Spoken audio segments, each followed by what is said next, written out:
Angin kencang melolong di celah-celah bukit lereng Gunung Lawu, membawa aroma tanah basah dan firasat buruk yang menggantung di udara. Di bawah naungan langit yang memerah saga, desa Setraganda yang biasanya tenang, kini dicekam ketakutan yang luar biasa. Suara tangis bayi pecah di balik pintu-pintu rumah yang terkunci rapat. Sementara para lelaki dewasa hanya bisa terdiam dengan tatapan kosong, menggenggam erat keris di pinggang yang seolah kehilangan tuahnya. Kabar burung menyebar secepat api yang membakar jerami kering. Di puncak tertinggi yang selalu tertutup kabut hitam, seorang lelaki tua bernama Ki Brawijaya telah bangun dari tapa berata panjangnya. Ia bukan sekadar petapa biasa. Ia adalah sisa kejayaan masa lalu yang menolak tunduk pada perubahan zaman. Ki Brawijaya konon mampu memerintah petir dan memanggil roh-roh penjaga hutan hanya dengan sekali hentakan kaki. Kemarahannya meledak karena ia merasa sesembahan lamanya mulai ditinggalkan. Digantikan oleh syiar baru yang dibawa oleh para ulama dari pesisir. Di sebuah langgar kecil di kaki bukit, seorang lelaki bersahaja dengan pakaian serba hitam dan ikal kepala yang rapi, sedang duduk bersila. Ia adalah Raden Said, yang lebih dikenal sebagai Sunan Kalijaga. Di depannya, seorang kepala desa bersimpuh dengan tubuh gemetar, menceritakan bagaimana pohon beringin keramat di pusat desa tiba-tiba mengeluarkan darah. Dan beberapa warga jatuh pingsan setelah melihat bayangan raksasa bermata api di perbatasan hutan. Sunan Kalijaga mendengarkan dengan saksama. Wajahnya tenang, setenang permukaan telaga di pagi hari. Tidak ada guratan ketakutan. Tidak ada amarah yang meluap. Baginya kegelapan tidak perlu dilawan dengan kegelapan yang lain. Cahaya hanya butuh ruang untuk masuk. Namun, ia tahu bahwa Ki Brawijaya bukanlah lawan yang bisa diajak bicara hanya dengan lisan. Lelaki tua itu adalah personifikasi dari ego yang membatu. Sebuah kekuatan yang hanya mengenal bahasa kesaktian dan penindasan. Kalian tidak perlu takut, ucap Sunan Kalijaga, lembut. Suaranya mengalun rendah, namun berwibawa. Sanggup menembus kebisingan angin di luar. Gusti Allah tidak tidur. Biarlah saya yang mendaki ke sana, menemui Kakang Brawijaya. Jika ia mencari lawan, biarlah ia menemukanku sebagai kawan yang mengingatkan. Para muridnya mencoba mencegah. Mereka tahu bahwa Ki Brawijaya memiliki ajian yang bisa membuat tubuh lawan hancur menjadi debu sebelum sempat melangkah di depannya. Mereka memohon agar Kalijaga membawa pasukan atau setidaknya pusaka sakti dari kerajaan. Namun, Sang Sunan hanya tersenyum tipis. Ia hanya meraih tongkat kayu jati tua yang biasa ia gunakan untuk berjalan dan sebuah tasbih yang melingkar di pergelangan tangannya. Tidak ada pedang, tidak ada tombak, tidak ada baju zirah sakti. Malam itu juga, Sunan Kalijaga memulai perjalanannya. Setiap langkah kakinya di atas tanah berbatu, seolah irama zikir yang tak terputus. Namun, alam seolah menolak kehadirannya. Semakin ia mendaki, semakin ganas alam menyerang. Pohon-pohon raksasa tumbang, tepat di hadapannya, tanpa sebab yang jelas. Suara tawa melengking dari makhluk tak kasat mata, terdengar bersahut-sahutan di telinganya. Mencoba menggoyahkan fokus dan niat sucinya. Tiba-tiba, udara di sekitar Kalijaga menjadi sangat panas, seolah ia sedang berjalan di atas bara api. Di depannya, jalan setapak itu menghilang, berganti dengan jurang tak berdasar yang menganga lebar. Kalijaga berhenti sejenak, memejamkan mata, dan mulai melantunkan sebuah kidung. Suara nyanyiannya yang merdu memecah kesunyian malam yang mencekam. Kidung itu berisi tentang asal-usul manusia dan kemana arah kembalinya semua makhluk. Ajaibnya, saat bait terakhir kidung itu selesai diucapkan, ilusi jurang itu sirna. Jalan setapak kembali terlihat, lebih terang dari sebelumnya. Kalijaga tahu, ini barulah salam pembuka dari sang petapa sakti. Di kejauhan, di atas tebing yang menjulang, berdiri sesosok bayangan yang sangat besar. Rambutnya putih panjang terurai hingga ke tanah, dan matanya berkilat-kilat seperti batu kecubung yang terkena cahaya bulan. Itulah Ki Brawijaya. Ki Brawijaya tertawa terbahak-bahak. Suaranya menggetarkan bebatuan gunung hingga berjatuhan. Siapa kau? anak muda yang berani mengusik ketenanganku dengan nyanyian rendah itu. Apakah kau tidak tahu bahwa gunung ini adalah wilayahku, dan setiap napas yang kau hirup adalah aturanku? Teriaknya dengan nada yang menggelegar. Sunan Kalijaga tetap melangkah perlahan, meniti tanjakan terakhir menuju puncak. Aku hanyalah seorang musafir yang rindu akan kedamaian, Kakang. Aku datang bukan untuk merampas gunungmu, tapi untuk mengajakmu melihat bahwa ada langit yang lebih luas di atas puncak ini.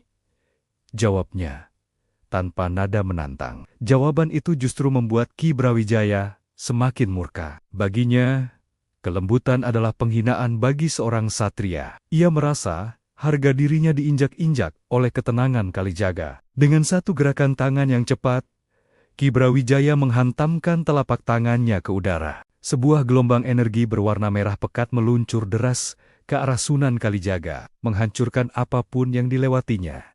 Debu beterbangan, menutupi pandangan mata. Warga di kaki gunung melihat kilatan cahaya merah itu menerangi langit malam, seolah ada bintang yang jatuh di puncak Lawu.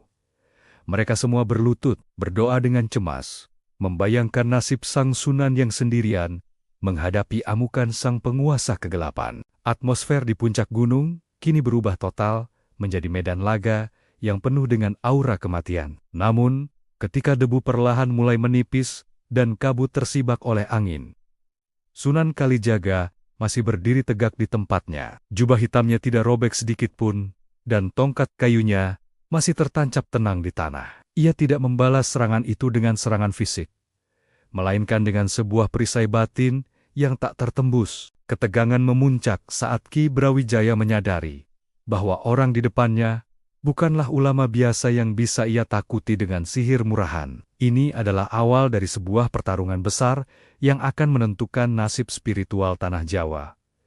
Ki Brawijaya turun dari singgasananya, melangkah mendekat dengan aura yang semakin menekan. Ternyata kau punya nyali dan sedikit ilmu, wahai Kalijaga. Mari kita lihat, sampai kapan tasbihmu itu bisa menahan amarah gunung yang sudah aku kumpulkan selama 100 tahun. Pertarungan baru saja dimulai, dan kegelapan malam di lereng Lawu seolah menjadi saksi bisu atas benturan dua kekuatan yang sangat berbeda. Yang satu adalah kekuatan yang bersumber dari amarah dan masa lalu, sementara yang lain adalah kekuatan yang bersumber dari pasrah dan cahaya masa depan.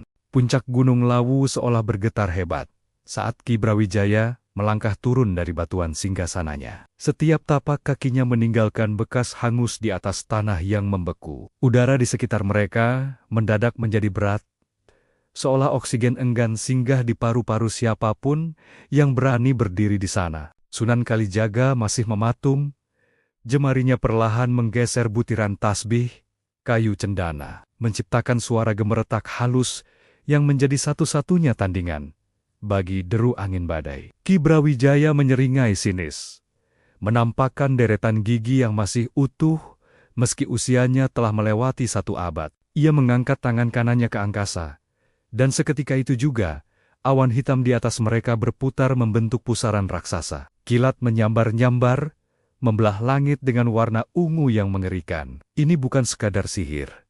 Ini adalah pemusatan energi batin dari seorang petapa yang telah menelan ribuan mantra kuno. Tanpa peringatan, Ki Brawijaya menghentakkan kakinya ke bumi. Tanah di bawah kaki Sunan Kalijaga merekah, menyemburkan uap panas, dan lava cair yang seolah memiliki nyawa untuk melilit tubuh sang Sunan Kalijaga. Tidak melompat, menghindari serangan itu. Ia justru memejamkan mata, membiarkan jubah hitamnya berkibar diterpa angin panas. Saat lava itu nyaris menyentuh ujung kakinya, Kalijaga menghentakkan tongkat kayunya sekali ke tanah. Seketika, air bening memancar dari sela-sela batu, mendinginkan aliran lava itu menjadi batu hitam yang mati dalam sekejap. Kemarahan Ki Brawijaya semakin memuncak, melihat serangannya dipatahkan dengan begitu tenang. Ia merasa kemampuannya sedang dipermainkan. Ia kemudian merapal mantra yang lebih gelap, Ajian Bayu Bajra. Angin di puncak gunung itu tiba-tiba berputar menjadi ribuan pisau udara yang tajam, menebas apapun yang ada di sekeliling mereka. Pohon-pohon cantigi yang kokoh tumbang terpotong-potong, dan bebatuan besar hancur menjadi kerikil. Sunan Kalijaga menyadari bahwa serangan ini ditujukan untuk mencabik-cabik raganya. Namun, Ia tidak membalas dengan kekerasan yang sama. Ia mulai melangkah memutar, membentuk pola lingkaran yang menyerupai gerakan tarian bedaya yang sangat lambat, namun penuh tenaga. Setiap gerakannya seolah menciptakan dinding transparan yang membelokkan pisau-pisau angin tersebut. Kalijaga tidak melawan arah angin, ia justru mengikuti alirannya, menjinakkan amarah alam dengan kelembutan gerak tubuhnya. Dalam kekacauan itu, Ki Brawijaya tiba-tiba menghilang dari pandangan. Ia bergerak secepat bayangan, berpindah-pindah dari satu titik ke titik lain, dengan ilmu ngeraga sukma. Suaranya terdengar menggema dari segala arah, mencoba merusak konsentrasi batin Kalijaga. Ia membisikkan janji-janji kekuasaan, mengingatkan Kalijaga akan masa lalunya sebagai Raden Said yang pernah menjadi perampok budiman. Ia mencoba membangkitkan sisi gelap di dalam hati sang Sunan, mencari celah sekecil apapun untuk menghancurkan pertahanan mentalnya. Namun, batin Sunan Kalijaga telah sekukuh karang. Ia justru tersenyum tipis di tengah kepungan suara gaib itu. Bagi Kalijaga, Ki Brawijaya adalah cermin dari jiwa yang tersesat dalam labirin kesaktian. Ia melihat betapa kesepiannya lelaki tua itu di balik topeng kekuatannya. Kalijaga kemudian berhenti melangkah. Ia duduk bersila di tengah badai yang masih mengamuk, meletakkan tongkatnya di pangkuan, dan mulai melantunkan ayat-ayat suci dengan nada yang sangat rendah, namun bergetar hebat. Suara Kalijaga seolah menjadi pusat gravitasi baru. Perlahan-lahan, pusaran angin di atas gunung itu mulai melambat. Kilat yang tadinya beringas mulai meredup. Cahaya putih keemasan mulai memancar dari pori-pori kulit Sunan Kalijaga, menciptakan lingkaran perlindungan yang sangat sejuk. Ki Brawijaya terpaksa menampakkan dirinya kembali, terlempar beberapa langkah ke belakang, karena tak kuat menahan kemurnian energi yang terpancar dari tubuh lawan yang sedang bersujud itu. Wajah Ki Brawijaya memerah, urat-urat di lehernya menegang. Ia tidak percaya ada kekuatan yang mampu mematikan ilmunya tanpa melakukan serangan fisik seujung kuku pun. Ia merasa terhina karena kekuatannya dianggap tidak ada. Dengan sisa-sisa tenaganya, ia memanggil pusaka pamungkasnya, sebuah keris tanpa luk yang memancarkan aura hitam pekat bernama Kiai Setan Kober. Keris itu bergetar hebat di tangannya, haus akan darah. Sesaat sebelum Ki Brawijaya menerjang, Sunan Kalijaga membuka matanya. Tatapannya bukan tatapan seorang pendekar yang siap membunuh, melainkan tatapan seorang ayah yang penuh belas kasih. Keheningan yang luar biasa tiba-tiba menyelimuti puncak Lawu.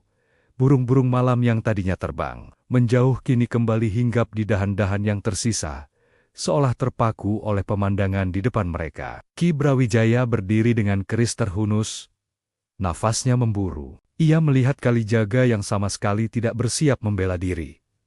Kebingungan mulai merayap di hati sang petapa sakti. Mengapa lelaki di depannya ini tidak takut mati? Mengapa ia justru terlihat sangat damai di bawah ancaman senjata paling mematikan di tanah Jawa? Pertanyaan-pertanyaan itu mulai meruntuhkan tembok kesombongan yang telah ia bangun selama puluhan tahun. Namun, ego Ki Brawijaya masih terlalu besar untuk menyerah begitu saja. Ia mengangkat kerisnya tinggi-tinggi, bersiap melakukan serangan penghabisan yang akan membelah gunung itu menjadi dua. Di sisi lain, Sunan Kalijaga hanya mengulurkan tangannya yang terbuka, seolah menyambut seorang kawan lama yang telah lama tersesat di kegelapan hutan. Malam semakin larut, dan pertarungan ini bukan lagi soal siapa yang paling sakti, melainkan soal siapa yang paling mampu menaklukkan diri sendiri. Di bawah cahaya bulan yang mulai tertutup awan, dua sosok itu berdiri berhadapan dalam ketegangan yang sanggup menghentikan detak jantung siapapun yang melihatnya. Perjalanan ini masih panjang,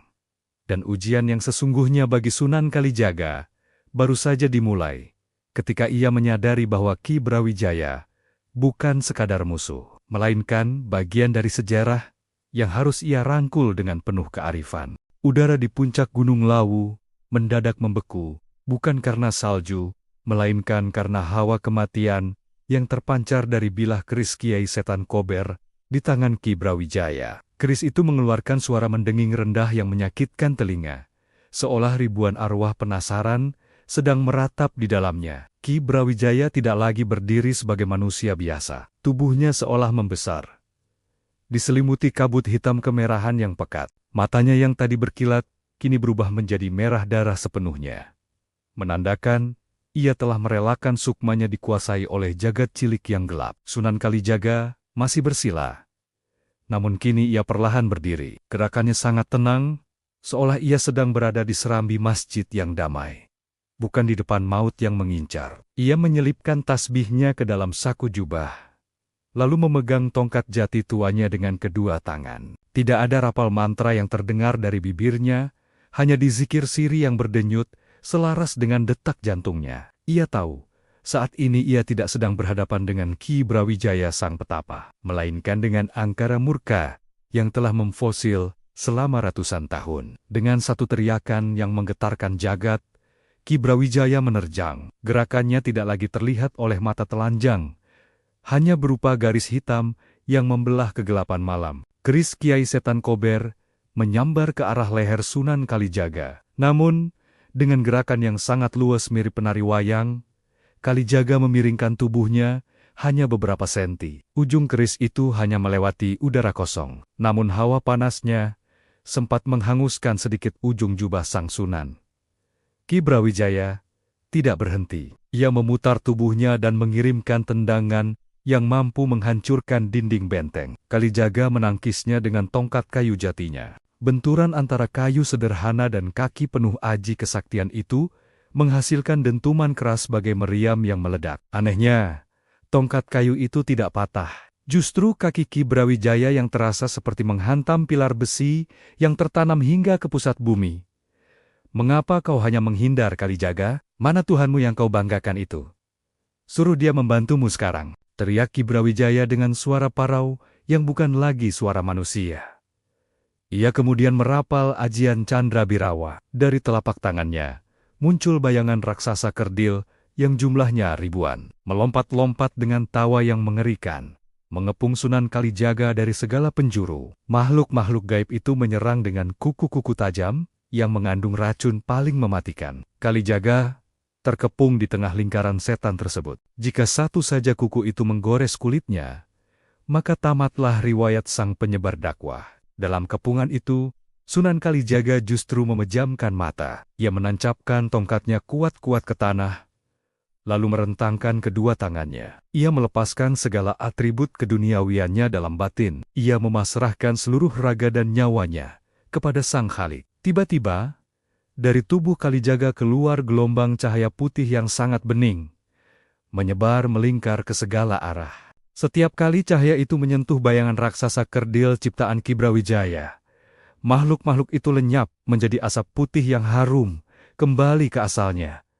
Ki Brawijaya terbelalak. Ia tidak pernah melihat ilmu seperti itu. Ia merasa otoritasnya sebagai penguasa kegelapan gunung ditantang habis-habisan. Dengan nekat, ia memusatkan seluruh sisa kekuatannya pada keris Kiai Setan Kober. Ia melompat tinggi ke angkasa, lalu menukik tajam dengan keris terhunus lurus ke arah ubun-ubun Sunan Kalijaga. Ini adalah serangan bunuh diri, serangan yang mempertaruhkan nyawa dan jiwanya. Sunan Kalijaga melihat maut datang dari langit. Ia tidak menghindar kali ini. Ia mengangkat tangan kanannya hanya dengan dua jari yang terbuka. Saat ujung keris yang membara itu nyaris menyentuh kulit jarinya, terjadi benturan energi yang sangat dahsyat. Sebuah ledakan cahaya menyilaukan, membutakan mata siapapun yang melihatnya. Tanah di bawah mereka amblas, membentuk kawah kecil. Tekanan udara yang dihasilkan membuat seluruh pohon di puncak itu tumbang seketika. Namun, di tengah debu yang beterbangan, sebuah pemandangan luar biasa terjadi. Ujung keris Kiai Setan Kober yang legendaris itu tertahan tepat di antara dua jari Sunan Kalijaga. Keris itu bergetar hebat, mencoba menembus pertahanan gaib sang Sunan, namun tak bergeming sedikitpun. Ki Brawijaya yang masih memegang hulu kerisnya tampak gemetar. Seluruh tubuhnya bermandi keringat dingin. Ia melihat wajah Sunan Kalijaga dari jarak yang sangat dekat. Tidak ada kemarahan di mata itu. Hanya ada kesedihan yang mendalam. "Kakang Brawijaya," bisik Kalijaga. Suaranya terdengar sangat jelas di tengah bisingnya sisa ledakan. "Kerismu ini haus, tapi bukan haus akan darah, melainkan haus akan kedamaian. Kau menyiksanya sebagaimana kau menyiksa dirimu sendiri dengan dendam ini.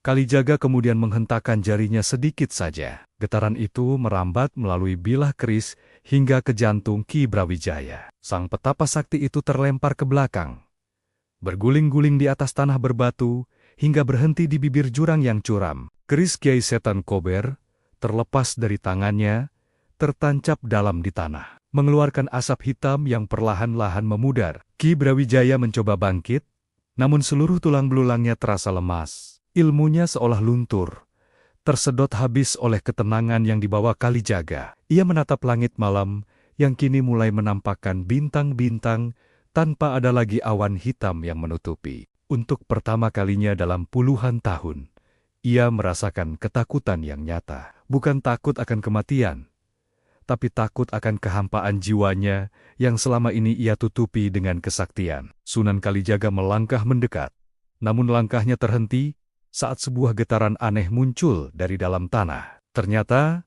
benturan energi tadi telah memicu ketidakstabilan di dalam perut gunung. Suara gemuruh dari kedalaman bumi mulai terdengar. Tanah di bawah kaki Ki Brawijaya tiba-tiba retak dan runtuh. Sebelum sempat Kalijaga mengulurkan tangan, tubuh sang petapa tua itu jatuh terperosok ke dalam jurang kegelapan yang menganga lebar di lereng Lawu.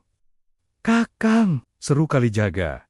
Namun hanya gema suaranya sendiri yang kembali menyahut. Sunan Kalijaga berdiri di pinggir jurang, menatap ke bawah yang hanya berisi kegelapan pekat dan kepulan asap belerang. Ia tahu, Ki Brawijaya belum kalah sepenuhnya, dan gunung ini memiliki caranya sendiri untuk menyembunyikan atau menghancurkan rahasianya. Malam itu, puncak Lawu kembali sunyi, meninggalkan Kalijaga sendirian dengan keris hitam yang masih tertancap di tanah sebagai saksi bisu pertarungan yang baru saja mengoyak batas antara yang nyata dan yang gaib. Dendam itu belum padam.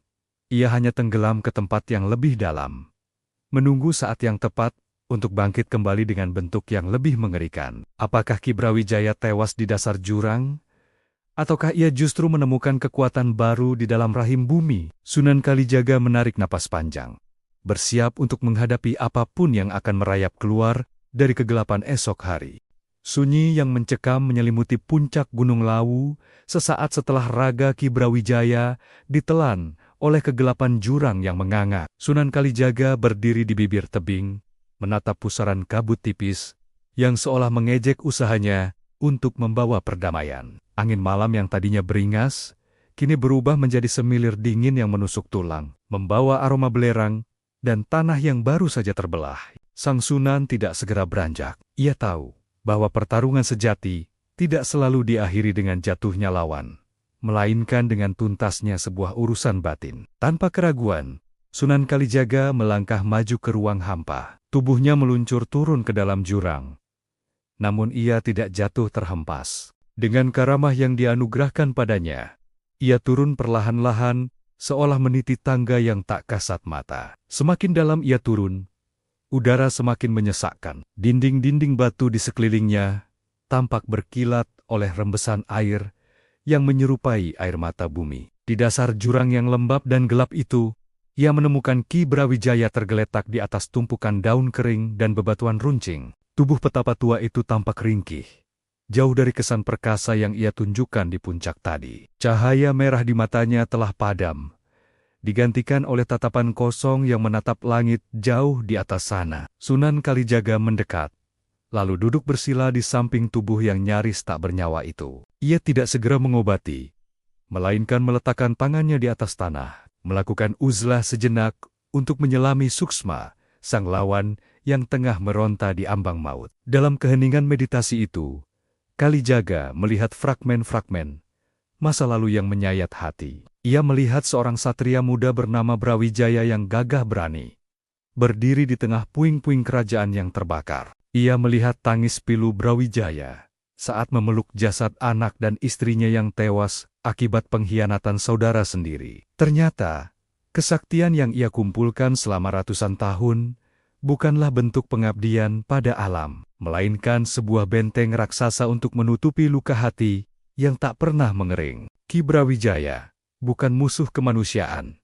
Ia hanyalah manusia yang hancur dan memilih untuk membenci dunia yang telah merampas segalanya darinya. Sunan Kalijaga menarik napas panjang, matanya berkaca-kaca. Ia merasakan beban penderitaan yang dipikul petapa itu. "Kakang Brawijaya," bisiknya lirih, "kau membangun singgasana di atas reruntuhan dendam. Namun kau lupa bahwa dasar dari singgasana itu adalah pasir yang mudah goyah. Kembalilah, Kakang. Pintu ampunan tidak pernah terkunci bagi mereka yang berani mengakui kerapuhannya." Tiba-tiba, bumi di sekitar mereka bergetar kembali. Roh-roh penjaga jurang yang haus akan energi negatif mulai bermunculan dari celah-celah batu. Mereka adalah perwujudan dari rasa benci yang selama ini dipupuk oleh Ki Brawijaya. Sosok-sosok hitam tanpa wajah itu mulai merayap mendekat, ingin menyeret suksma Ki Brawijaya lebih dalam ke pusat bumi. Mereka tidak ingin kehilangan Tuan yang telah memberi mereka makan dengan amarah selama berabad-abad. Sunan Kalijaga berdiri, menghalangi jalan makhluk-makhluk tersebut. Ia tidak menggunakan kekerasan fisik. Ia mulai melantunkan bait-bait doa yang getarannya membuat dinding jurang seolah ikut bertasbih. Cahaya putih keemasan kembali memancar dari dadanya, namun kali ini cahaya itu tidak tajam seperti saat di puncak gunung. Cahaya ini lembut, hangat, dan merangkul. Makhluk-makhluk kegelapan itu menjerit kepanasan. Bukan karena disakiti, tapi karena keberadaan mereka yang palsu tidak sanggup bertahan di depan kebenaran yang murni. Satu persatu mereka hancur menjadi debu putih yang beterbangan. Di tengah keajaiban itu, Ki Brawijaya mulai terbatuk. Darah hitam keluar dari sudut mulutnya, namun nafasnya mulai teratur. Ia membuka matanya dan melihat sosok Kalijaga yang bercahaya di kegelapan jurang. "Mengapa kau menyelamatkanku, budak Tuhan?" tanya Ki Brawijaya dengan suara yang nyaris hilang. "Aku telah mencoba membunuhmu. Aku telah menghina jalanmu. Biarkan aku mati di sini, bersama dendamku yang sudah menjadi satu dengan tanah ini." Kalijaga tersenyum. Sebuah senyuman yang sanggup meruntuhkan gunung kesombongan manapun. "Aku tidak menyelamatkanmu dari kematian raga, Kakang. Aku hanya ingin menyelamatkanmu dari kematian rasa. Kematian raga adalah takdir, tapi kematian rasa adalah kerugian yang abadi. Bangunlah, mari kita lihat matahari terbit dari sisi yang berbeda." Kalijaga kemudian menyalurkan energi murni melalui telapak tangannya ke punggung Ki Brawijaya. Rasa hangat menjalar ke seluruh pembuluh darah sang petapa, menutup luka-luka dalam dan memulihkan sirkulasi batinnya yang sempat kacau. Namun, pemulihan ini tidak instan. Ki Brawijaya harus melewati proses penyucian yang menyakitkan, di mana seluruh ilmu hitam yang pernah ia pelajari dipaksa keluar dari tubuhnya dalam bentuk keringat yang berbau busuk. Malam itu, di dasar jurang yang paling gelap, terjadi sebuah transformasi spiritual yang luar biasa. Seorang petapa sakti yang ditakuti seantero lereng Lawu kini bersimpuh lemas, menangis seperti anak kecil di hadapan seorang ulama yang hanya bermodalkan kasih sayang. Segala kesaktian yang ia agung-agungkan terasa tawar di hadapan kedamaian yang baru saja ia rasakan. Saat fajar mulai menyingsing dan cahaya matahari pertama berhasil menembus celah sempit di atas jurang, Sunan Kalijaga membantu Ki Brawijaya untuk berdiri. Mereka berdua mulai mendaki kembali menuju puncak, bukan sebagai musuh yang bertikai, melainkan sebagai dua pengembara jiwa yang saling menguatkan. Namun, Kalijaga tahu bahwa ujian belum berakhir. Di puncak sana, sisa-sisa kekuatan hitam Ki Brawijaya yang tertinggal di keris Kiai Setan Kober telah bermutasi menjadi ancaman baru yang tidak terduga. Gunung Lawu belum sepenuhnya tenang. Sesuatu yang lebih mengerikan dari sekadar amarah manusia sedang menunggu mereka di atas sana, siap untuk menguji apakah taubat Ki Brawijaya benar-benar tulus atau hanya sekadar pelarian sesaat dari ketakutan akan maut. Puncak Gunung Lawu kini bukan lagi sekadar medan laga, melainkan kawah kemurkaan yang siap menumpahkan isinya. Saat Sunan Kalijaga dan Ki Brawijaya yang mulai melemah, merayap naik dari bibir jurang, pemandangan di atas sana telah berubah menjadi neraka yang nyata. Keris Kiai Setan Kober yang tadi tertancap di tanah tidak lagi diam. Pusaka hitam itu kini berdiri tegak sendiri, diselimuti oleh api hitam yang menjilat-jilat ke langit. Aura negatif yang ditinggalkan Ki Brawijaya, sebelum ia jatuh tadi, ternyata telah merasuk sepenuhnya ke dalam bilah keris, menciptakan entitas gaib yang tidak lagi memiliki tuan. Langit di atas puncak lawu berputar bak pusaran samudra yang sedang mengamuk. Sambaran petir berwarna merah menghujam permukaan tanah berulang-ulang tanpa henti, menciptakan ledakan yang meruntuhkan dinding batu. Ki Brawijaya gemetar hebat melihat pemandangan itu. Ia menyadari bahwa senjatanya sendiri kini telah menjadi monster yang haus akan kehancuran. "Apa yang telah aku lakukan, Kalijaga?" bisiknya dengan suara gemetar. "Aku telah membangkitkan kutukan yang tidak bisa kututup kembali. Keris itu akan menghisap seluruh energi kehidupan di gunung ini, hingga lawu menjadi tanah mati." Sunan Kalijaga menatap lurus ke arah keris yang membara itu. Wajahnya yang biasa tenang, kini nampak sangat serius. Ia merasakan getaran hebat di bawah telapak kakinya. Keris itu mulai menarik masuk semua roh halus dan energi alam di sekitarnya, menciptakan daya hisap yang sangat kuat, hingga pohon-pohon yang masih berdiri tercerabut dari akarnya dan terbang menuju pusat pusaran hitam tersebut. Jika tidak segera dihentikan, ledakan energi dari keris itu akan menyapu bersih seluruh desa di kaki gunung dalam sekejap mata. "Kakang Brawijaya, tidak ada sesuatu yang tidak bisa dihentikan jika kita kembali pada sang pemilik hidup," ucap Sunan Kalijaga dengan nada yang mantap. Ia melangkah maju, mendekati pusat badai tersebut. Setiap langkahnya terasa sangat berat, seolah ia sedang melawan tekanan ribuan ton air. Angin kencang mencoba melemparkan tubuhnya kembali ke jurang. Namun sang Sunan menancapkan tongkat kayunya kuat-kuat ke tanah, merapal doa-doa perlindungan yang menciptakan perisai cahaya di sekeliling raganya. Tiba-tiba, dari kepulan asap hitam di sekitar keris, muncul sosok raksasa bayangan yang menyerupai wajah Ki Brawijaya saat masih dikuasai amarah.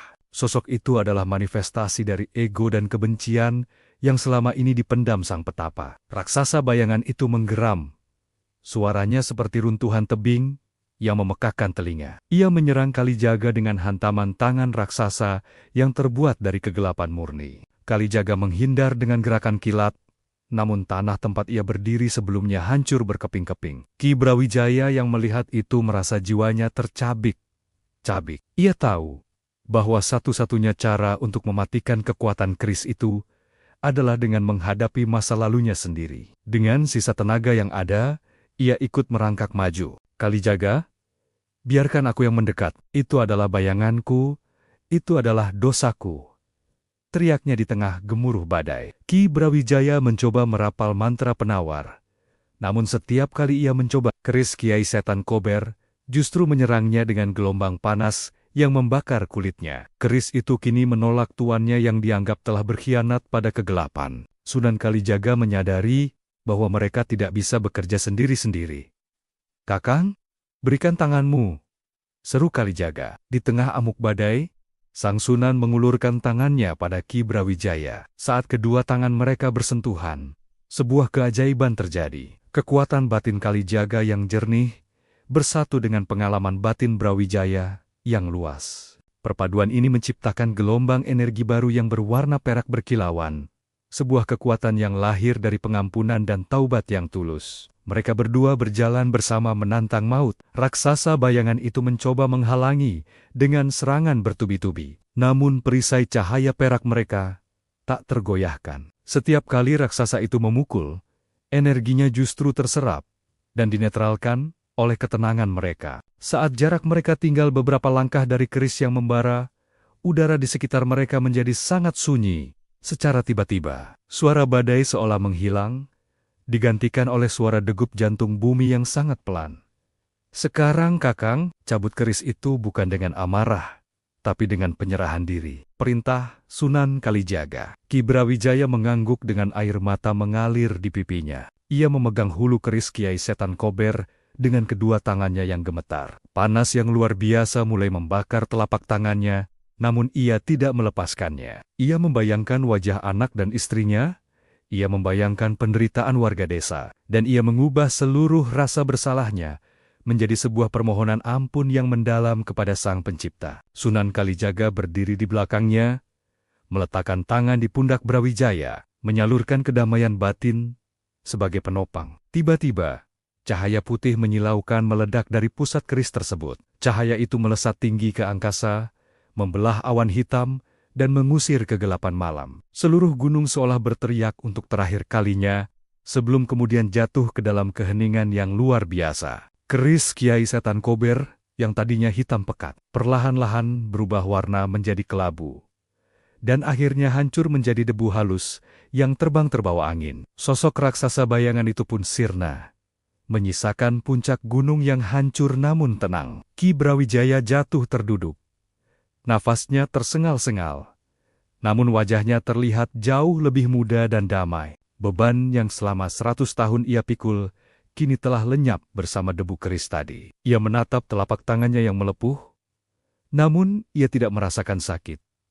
Hanya rasa syukur yang tak terhingga. Matahari mulai menampakkan sinarnya di ufuk timur, memberikan warna emas pada sisa-sisa kabut yang masih menggantung. Sunan Kalijaga berdiri di sampingnya, menatap ke arah desa-desa di bawah sana yang mulai terbangun oleh cahaya pagi. Namun, di tengah kelegaan itu, Sang Sunan merasakan ada sesuatu yang belum selesai. Alam memang sudah tenang, namun transformasi seorang Ki Brawijaya memerlukan sebuah akhir yang lebih dari sekadar kemenangan atas senjata.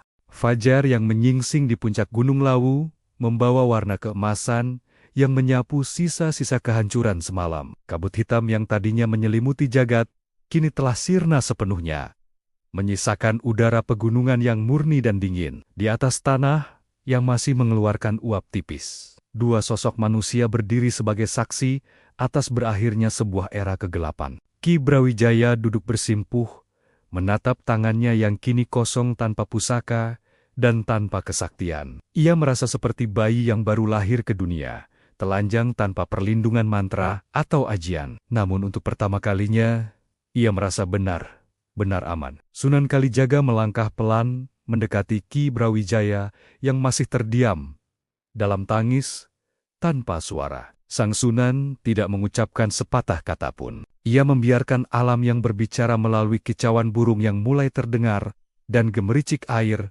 yang kembali mengalir jernih di sela-sela batu. Baginya, tugasnya bukan hanya memenangkan pertarungan, melainkan memastikan bahwa kemenangan itu membawa kemaslahatan bagi jiwa yang tersesat. Kalijaga melepas jubah luarnya yang sedikit koyak, lalu menyampirkannya ke bahu Ki Brawijaya yang tampak menggigil. Semuanya sudah selesai, Kakang, ucap Sunan Kalijaga lembut. Suaranya tidak lagi bergetar karena emosi pertarungan, melainkan dipenuhi oleh keteduhan.